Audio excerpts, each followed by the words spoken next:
How y'all doing today? How y'all doing today? Welcome back to the Count It All Joy podcast with your boy Will.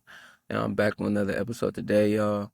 Um, I say this every time, but I know it always, to me at least, it feels like every time I don't release 1 week, it feels like I haven't been on here forever. So, um, yeah, I'm actually on spring break right now, so uh, have a little bit more time on my hands, a little bit more. But yeah, if y'all on spring break, hope y'all enjoying your spring break. I don't think everybody on spring break right now, because I know some people are still in school. Some people have spring break next week. Some people already have spring break. But yeah, man, I hope y'all been doing well. Uh, I've been doing pretty well. Uh, yeah, just trying to adjust to this next process. I've been staying mad busy though. So yeah, been doing two and three different jobs and stuff like that. Not like real deal job, like 9 to 5s, but just staying busy. And then obviously I still have school and things like that, but without practice and games, you gotta find ways to stay busy and stay occupied. But yeah, y'all. Today, again, like I told y'all, sometimes I don't even know if I don't, because I can force an episode, but if I don't really feel passionate about what I'm talking about, then I'm just not gonna come out with an episode that week. But sometimes that's not even. A lot of times I have some I want to talk about, but then, especially like when I come home and things like that, it's kind of a little bit harder to record sometimes. So that's kind of what happened this week. Uh, because I can't really do it in the house. I can, but it's too much stuff going on. But sometimes, yeah, I don't record because uh, it's just the time didn't mesh up well. But sometimes I don't because I might not be passionate about what I'm talking about yet, and I want to talk about something that I'm you know more passionate, I guess, to talk about, more excited to talk about. But I say that to say what I'm talking about today is stems from, or it's derived rather from a show that I watched that I've been watching for about 4 years now. Uh, if you know me, you know I love sports. I'm engulfed with sports. Obviously, mainly basketball. Uh, I consume basketball daily. If that's looking at film, if that's watching a basketball podcast, if that's whatever, touching a basketball, I usually do all those things every day. So I watched this show called Gil's Arena. Shout out Gilbert Arena, shout out Gil's Arena, and the whole cast and all of that. But there was this thing, and it's low key going viral in that world right now. But there's this NBA player, Kenyon Martin. He's a former NBA player. He's been retired for a while. But he's on the show. And he's known as a hothead. Uh, he has anger management problems, but he's done like way better as he's like been done with his basketball career. But you can still see the traits, and you can still see he still has a short temper and all of that. And uh, but that's low key besides the point of what happened because he actually waited. He didn't. This wasn't a spur of the moment thing he did. Anyway, let me get to the point. So, like I said, Kenyon Martin, he's a regular on the show, one of the main cast, and apparently one of the producers. Now, mind you, all these episodes, these podcasts for Gills and Ring, they're live. So everything right now that I'm talking about is happening live. And apparently, which he didn't know, but apparently there's a video that surfaced with one of the producers. And this was, now mind you, 2026. This probably happened 2023. But he's just seen the video. But apparently one of the producers, uh, somebody else was talking about, I think it was on another podcast, but they were saying how Gil's Arena wouldn't be the same without Kenyon Martin. Basically, how he keeps it together, like he always has good takes, like he's rational, all of that. And one of the producers that he's a producer, when he wasn't affiliated with the show back then, he said, "Oh nah, Kenyon Martin, he can barely speak. He's stutter man. He called him stutter man, basically talking down on him, basically saying like he doesn't know what to say, like he is a stutter." Uh Now, Kenyon Martin does have a speech impediment. You probably couldn't tell it as much today because obviously he's uh gone through therapy and all those things, and he's gotten better throughout the years, and he rarely ever stutters when I listen to him. If this didn't come out, I wouldn't have just been like, oh, he stutters like that. But this man, apparently, once he found out about the video, he goes on live, and this wasn't planned. Like nobody knew what was going on except Kenyon. Kenyon stops the show. He's like, "Hey, look, y'all." He gives this whole little monologue, and then he calls dude, the producer, and he tells him to come on camera, and everybody's confused. And basically, he shows him the video. He's like, "What's this?" And the dude apparently tried to apologize long ago, like because he said all of this before he knew Kenyon, before he was affiliated with the show. So when the video started to surface again, and he started working with the the with Gil's Arena, he went to Kenyon before and was like, "Hey, look, I'm sorry, blah blah blah." But I tried to apologize, but Kenyon kind of blew him off because he didn't really know what he was talking about. But then when Kenyon saw it, then he was tight. He said he's been sitting on this for 2 weeks. He waited 2 weeks. He was saying that he let the dude in his house. Like, he brought him to Thanksgiving 2, 3 years in a row. He gave him money, clothes, all of that. So he was hurt about this. Now I'm trying to give all the context so you guys know what's going on.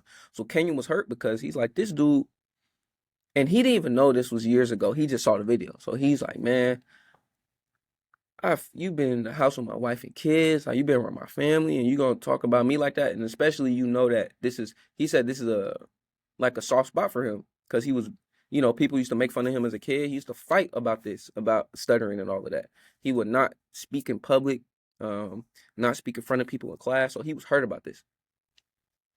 And then he goes on live, he embarrasses him. He's like, "Hey, this is an example of disloyalty. Somebody who's a snake, somebody who you need to watch who's in your circle, blah, blah, blah." Mind you, nobody knows this producer. Nobody knows who he is. Nobody knows his name to this day. And he just got, mind you, it's probably like 20, 30,000 people live watching that. And then everybody there's a lot of people like me that might go back and watch it later on. That's an extra 150 or 200,000 people that watch that. So almost 500,000 people, if not more. Well, it's more now because it's going viral. Let's say 1,000,000 people saw that, and now they're making fun of this dude, and nobody even knew him beforehand. He was behind the camera. So I say all that to say that made me think of the topic of letting go, like when we need to let stuff go, when we just need to turn the other cheek in a sense. So that's what I wanted to talk about. I had to give that not even disclaimer, but I had to preface everything I'm about to say with that because I want to give you guys context and tell you what was going on, because I don't think he had to do that. I get why he was hurt. Now, he didn't even seek all the context from it because it doesn't seem like he went to the guy once he saw the video. I don't think, from the looks of it, he didn't go to him and ask him about it. He just harbored on this and sat on this for 2 weeks, he said, and then said, okay, I'm going to do this. Which is, I mean, for him, that's progress, because maybe if just 10 years ago, he would have hurt the dude. So it's progress for him. But me personally, I don't like how he did it, how he went about it. Now his rationale was, well, he did it on a public, you know, basically a public view where everybody can see it. So I'm gonna do it on public view. I understand it, but it's still not. That doesn't make it right. Two wrongs don't make it right. You feel me? So that's what I want to talk about today, and I just want to preface everything with that story and why I'm talking about what I'm talking about. So I think, like we said, an eye for an eye is not, like, that's not biblical. I know in the world that's become uh normalized, and oh, well, they did this to me. Okay, bet I'm gonna get him back. All right, bet, say that. Like, that stuff is normalized. Oh, he said this about you, bro. You feel me? Like, you gotta get him back. Or even something as crazy as, oh, she cheated on you, bro. You gotta cheat, but you gotta cheat back. You can't go out like crazy stuff like that. And it's on all different sides of the spectrum when it comes to trying to get an eye for an eye, get back revenge, or try to treat people how they treat you. Now, I do say I I and this is a thin line, I would say, but I do believe in reciprocation to a certain extent. Now, do when I say that, I don't mean I'm only going to treat you with kindness if you treat me with kindness. Now, I think that's a worldly point of view, or that's a worldly uh prerogative, I guess. Uh, because we need to treat everybody. We need to treat people how we want. We need to treat people how we want to be treated, even if they don't treat us that way. And this is why I say to a certain extent, because I'm not saying you're chummy with somebody, like you're nice, you say hi to them, you're kind, you treat them, uh, with compassion, and then they talk bad about you, they treat you crazy, they disrespect you. I'm not saying, okay, well, I'm still gonna be your friend. I'm like, nah, I'm not saying that. But instead of talking crazy to them or disrespecting them or talking behind their back in return, just be like, all right, bro, I'm not finna interact with you. It's cool. Like, I don't have to talk to you. That doesn't mean that I have to treat you how you treat me. But I'm just gonna, all right, I'm cool off you then. Like, cool. It's all right. Like, I'm cool on you. I'm not gonna interact with you. I'm not gonna waste my time. But I see that you're not trying to treat me with the respect I'm treating you with. So it's cool. I'm just not gonna interact with you. I'm not gonna give you the chance. So that's why I would say like reciprocation to a certain extent. I think a lot of people, they literally operate their life off of reciprocation. And oh, if they do this for me, so I'm gonna do this for them. I forgot the verse. I should have written it down, but basically saying that even evil people, even people who are living for Satan, they they love people who love them. You feel me? So that's not something big, or that doesn't make you different. That doesn't make you uh that's not doing a good deed necessarily when we can't feel highly about ourselves when we're just treating people the right way because they're treating us the right way. Or everything's going well. So we're good. So as long as you're treating me correctly, then you don't have to worry about anything. And that's why a lot of times I don't call people, and if you know me, you know this how I operate, but I can't call everybody my friend because it does not work like that. And maybe it's because I look at friends a different way. I don't It takes time for me to call you my friend because I feel like we have to go through something. We need to get into a disagreement. It needs to be some type of tension. It needs to be some type of altercation. I know altercation has a negative connotation, but it needs to be something that makes the room a little bit tense where I could see the true colors, and vice versa. You will want to see my true colors, how I operate when we're disagreeing, when we're arguing, or when we're having a debate. And I feel like that's when true colors come out. But I said that to say some people are only good with you when things are good. Now, again, going back to like we need to let things go. Like we don't need to repay people for what they have done to us. So in this situation where Kenyon Martin, shout out Kenyon Martin, but in this situation where the dude is, and I get where he's coming from, because I would be hurt too. Because I've been there where it's maybe not to that extent, but you have somebody who, you spent time with, or you treat them with respect, or you only, treat them kindly, and you find out they're talking behind your back, or they're saying this, or they're saying that, or they're throwing smut on your name. That stuff is hurtful, and it's like, bro, what do you want? Like when I've only treated you with respect, not saying anyone's perfect, but I've treated you kindly. I've um like where is this coming from? So that type of stuff does make you feel some type of way. So I understand that. But again, sometimes we just need to let it go. Like, look, bro, okay, I see what you want, but I don't have to repay you with that. I don't have to I don't have to treat you how you treated me. I'm gonna still treat you with respect, even though you felt like you didn't have to treat me with respect. So like going off of that, there's this verse that kind of talks about that.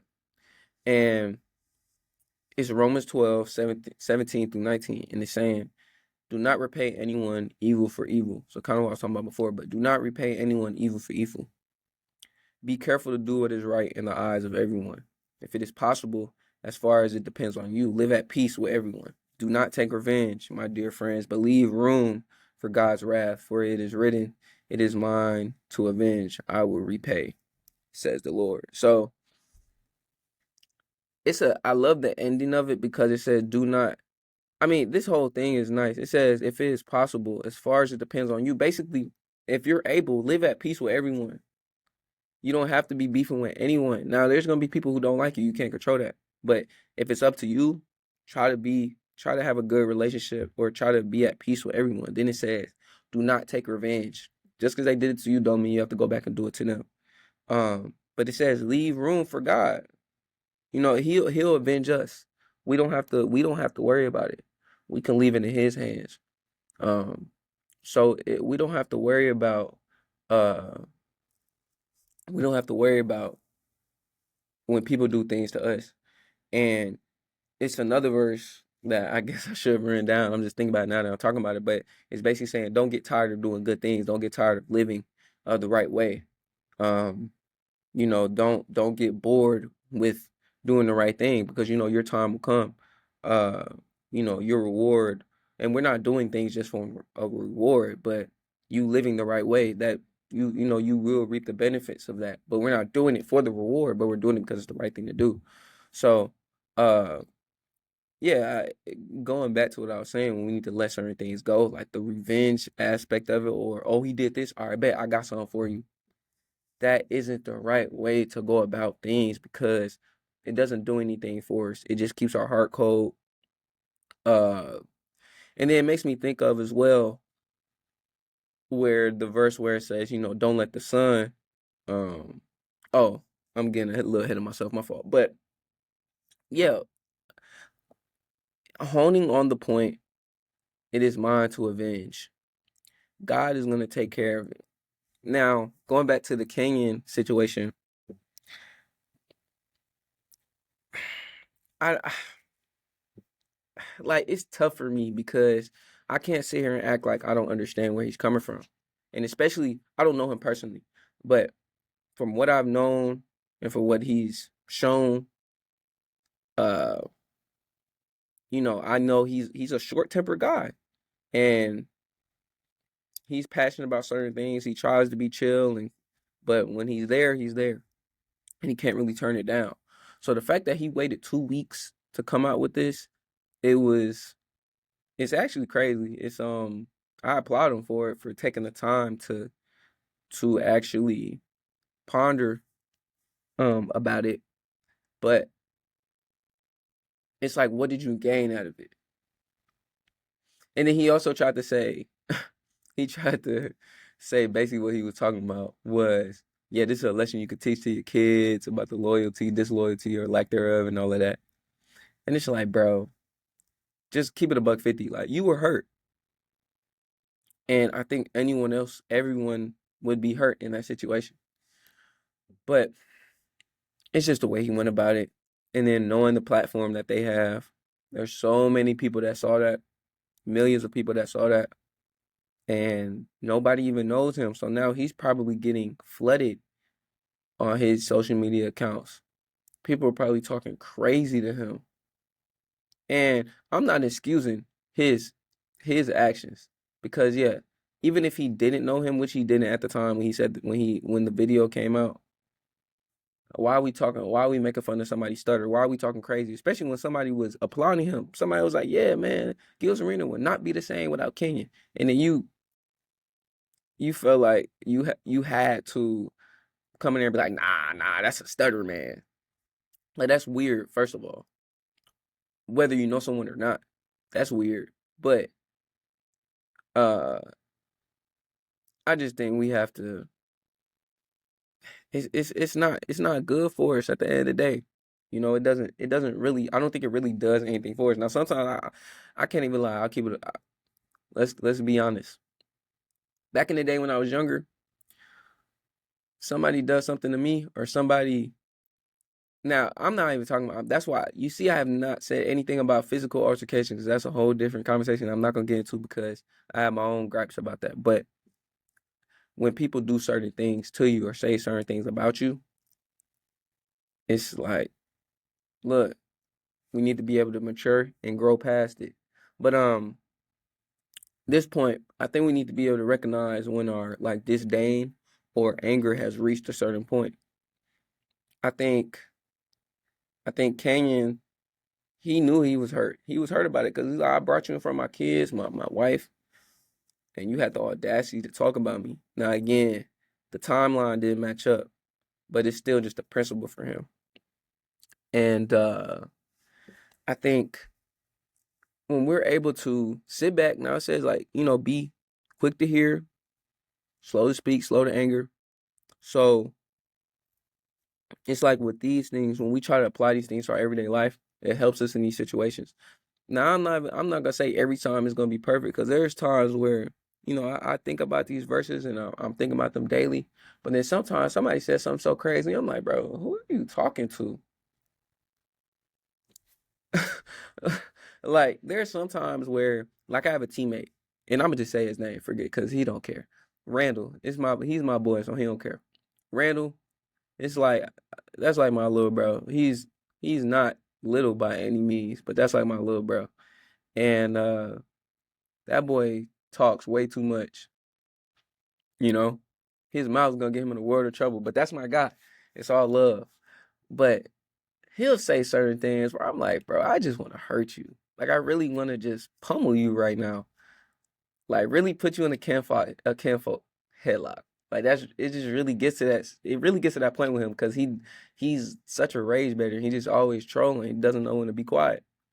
So it's like sometimes, and as I've gotten older, it's been good that I have people like that because then I can check myself. Like, like I was saying, we need to be able to recognize when our anger and our disdain has reached a certain point. I've gotten to the point where I've had to be like, you know what? I'm genuinely ticked off right now. I'm going to leave. Um, Whereas like, I'm not gonna give you the chance because there are people like that and he doesn't mean anything by it. He's trolling, but there are certain people in real life that don't care about you who are trying to get you riled up. And there's certain people, and I don't think the dude he was doing this was calculated back then because again he didn't know Kenyan. But there are gonna be people who do stuff like this on purpose to get a rise out of you, and we need to be able to recognize that and be able to be like, okay, this is actually yeah, this hurt, this is actually ticking me off. This made me angry. But all right, how am I gonna react to this? Am I gonna, get an eye for an eye, or am I just gonna turn the other cheek? Now it's hard to do. I'm not even gonna sit here and act like it's easy to do that because it's not. It's one of the hardest things to do, especially as a man, dropping your pride and be like, you know what, you got it. But it's something we need to do as Christians. So, kind of what I was hitting at earlier, but I kind of got a little bit too ahead of myself.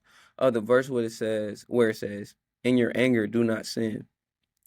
And this is Ephesians 4:26. It says, "In your anger, do not sin. Do not let the sun go down while you are still angry." My mom always used to say this verse, and I didn't know I didn't always abide by this verse, and then there's still some times where I don't, uh, or where I didn't do it to the extent I should have. Especially when you're in a relationship, sometimes it's hard to not go to sleep angry. But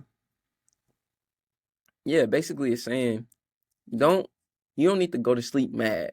Like you in the bed, you in under the covers, head on the pillow, and you're still thinking about what transpired. Now, I'm not gonna sit here and lie like that isn't a thing. There's gonna be certain things where you're still angry and you're not gonna be able to drop it just that day. You're gonna be thinking about this stuff for maybe another day, a week, a month, a year. Like there's gonna be things where they don't fade immediately. But this verse, it says for the time being, you need to compartmentalize certain things and release that anger for a little bit. Release that anger for this 6 to 8 hours you're about to fall asleep. Just give it to God for the night. Give it to God in general. But especially right now, before you go to sleep, just give it to him and go about your day. Right? Go about your night rather. And then in the morning, if you want to go over there and dwell on it some more, then that's what you can do. But it's saying we don't need to go to sleep angry. So we're going to sleep like we're laying down. Say you married, you in the bed with your wife, or vice versa, and you over here tight, like like getting angry about something, rather than just going to sleep, lay down, like, okay, we'll deal with it tomorrow. So my mom used to spam this verse all the time, and I constantly think about this verse because it puts things in perspective. I'm always, again, I get irritated pretty easily, but I still try to apply this verse every day. When certain things happen, or when certain people do certain things, or when situations occur, it's like, all right, bro, I'm tight. I might be tight for the whole day, but I'll be like, okay, bro, it's whatever. I'm just go to sleep. Tomorrow, if I'm still tight, then I'm tight. But at least right now, I'm not gonna take it to bed with me. So I think that's another thing too, where it might help us, and it might help us decompress those feelings, um, and dilute the anger a little bit, or dilute uh, the frustration a little bit if we take that time to, like, there's certain times when I'm really tight and before I go to sleep, and it's hard for me to shake it. So I'm like, all right, I'm about to turn on Phineas and Ferb, or I'm gonna turn on really Phineas and Ferb, my go-to, or I might turn on Zach and Cody, Sweet Life on Deck. Those usually my go-tos when I'm really tight, because I need something uplifting, something that's lighthearted. And so that might be something for y'all. I don't know. I used to watch, again, I talked about this in my past pods, but I used to watch stand-ups all the time. But I don't do it as much because, all the profanity and stuff like that. But uh I used to fall asleep to it. But yeah, now if I'm really angry, I'll fall asleep to Phineas and Ferb or Zack and Cody or something like that. So uh that's why I would say I think that verse is extremely important, because again, you don't want to go to sleep angry. Sometimes the times I've gone to sleep angry, I'll wake up mad. Like, I go to sleep angry, I wake up the next day, I'm like, bruh, she still did that? Oh, like, I'm still mad about it. I didn't even get I have a hot breath. My breath is hot. And I'm over here huffing and puffing. And that just made me 3 times angry because I smelled my breath. Let me stop. But all jokes aside, though, I think that's important. Like, we can't go to sleep angry. Like, we have to, again, drop it for the time being. Um, like, wrapping up, I think that a huge part of being able to let things go and being able to move forward without seeking revenge, I think praying about our self-control, praying for self-control, praying for patience. But like, in certain instances, I mean, we need to pray for self-control and patience in our everyday life, in every situation in life. But specifically when you're going through these things, we need to pray for self-control. Like, Lord, please help me, because I feel like I'm about to crash out. I need your help, right? I need self-control. I need to be able to control these feelings, control these emotions. Um, and then with the patience aspect of it, Lord, please let me be patient with this person, patient with this situation, knowing that, like the verse said, it is mine to avenge. We don't have to take revenge. So being patient, not like waiting around like, ooh, I can't wait to see what happens to him, what happens to her.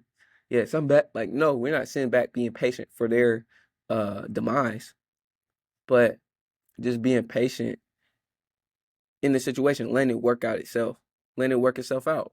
Where, yeah, they were talking bad about you. It's fine. It's fine. You got it. I'm gonna be patient with that person. And again, I'm not saying still surround yourself around people who talk bad about you, who disrespect you, who say things about you, but being patient with the person. Be like, you know what? This it's not it's deeper than flesh and blood. So we're not we're not battling. I'm not battling against you for real.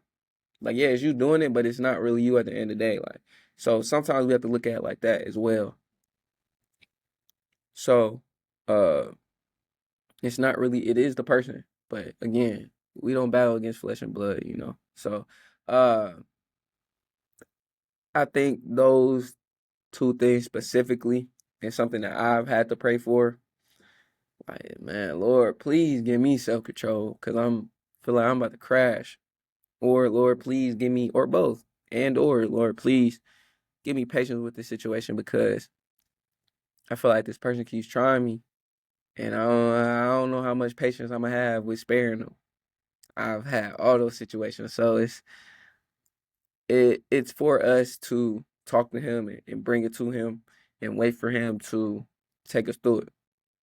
So that's what I'll talk about today, y'all. This was a little bit shorter, but yeah, I kind of wanted to dwell on that aspect of it because you know I think we've all been here where, in certain people, everybody has different, I guess,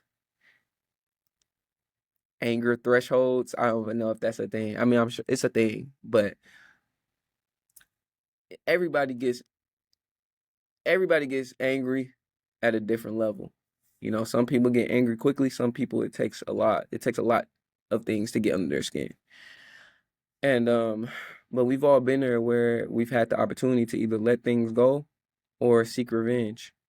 And I think as Christians, as people who are trying to live for God, we need to continue to not let people walk over you. I'll never tell you that. But where we need to, again, I mean, turn the other cheek for real. I just be like, you know what, bro? You got it. I'm not even gonna waste my time on you. You're not about to get me out of character. So I think those things can apply to everyone, and hopefully this guys helped y'all. As soon as I saw this, like what was happening, I was like, I felt bad for the dude. I had secondhand embarrassment watching the videos. I'm like, why you had to do bro like that? But shout out Kenyon Martin, shout out Gills Arena, shout out the producer. I hope they squash things and I hope they work things out. But yeah, y'all, we need to let things go. Don't seek revenge. Turn the other cheek, man, and you know, let God do the work for you. But yeah, y'all, I hope y'all enjoyed, man. I appreciate all the love and support. Y'all continue to follow the pod, man. Subscribe. Follow me on Spotify podcast. Follow me on Apple Podcast. Follow my Instagrams. Follow my Count It All Joy Pod. Think underscore on Instagram, and then follow my main page. All the links are in both of those bios on Instagram. Also subscribe to me on YouTube. I know I need to update the videos. I'm probably like 10 videos back, but I'll upload those soon. Especially I should do it this week since I have a little bit more time. Yeah, man. Also follow me on TikTok. Again, I'm bunch of clips back. But yeah, y'all just show us continue. I appreciate the continued support. I appreciate the continued love. Thank y'all for tuning in, man. I hope y'all continue to listen. Let me know, comment. Let me know what you guys think. Let me know what you guys want to hear moving forward. And yeah, just let me know what you guys are going through and what you guys want me to talk about. So yeah, thank y'all, man. Stay blessed, stay prayed up, keep God first. Love, attitude, gratitude. And I'm out. Peace.